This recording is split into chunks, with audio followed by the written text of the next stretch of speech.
జగేపేట మండలం తక్కెళ్లపాడులో ఘటన చోటు చేసుకుంది. గ్రామానికి చెందిన ముత్యాల రమేష్ అనే రైతు మిరప తోటలో మిరప చెట్టుకు వింత ఆకారంలో కాయలు కాశాయి. వంకాయ, టమాటాలు ఆకారంలో మిరపకాయలు కాశాయి. ఇక ఈ వింత కాయలు చూసేందుకు గ్రామం ప్రజలు, చుట్టుపక్కల గ్రామాల వారు తండోపతండాలుగా వచ్చారు. జన్యు మార్పిడి లేదా గ్రాఫ్టింగ్ వంటి పరిణామం వల్ల ఇలా జరిగి ఉండవచ్చని ప్రజలు ఆశ్చర్యం వ్యక్తం చేస్తున్నారు.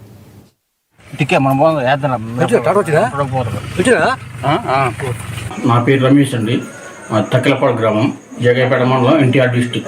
అయితే నేను ఒక ఎకరన్నర పచ్చిమిర్చి జ్వాల 2121 రకం. అయితే దాంట్లో ఒక 2 చెట్లు వచ్చినాయండి. అవి కొంచెం వింతగా ఉన్నాయి. అయితే అవి భూమి మీదనే ఎత్తురాల, హైట్ పెరగల, వెడల్పు వచ్చినాయి. కాకపోతే వాటి కాయలు ఒక 2 అంగుళాల సైజు ఉన్నాయి.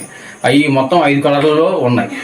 అయితే ఏదో చూడటం జరిగింది కానీ నేను అప్పుడు కలర్ రాళ్ళు మామూలు కాయలు కాసినాయి.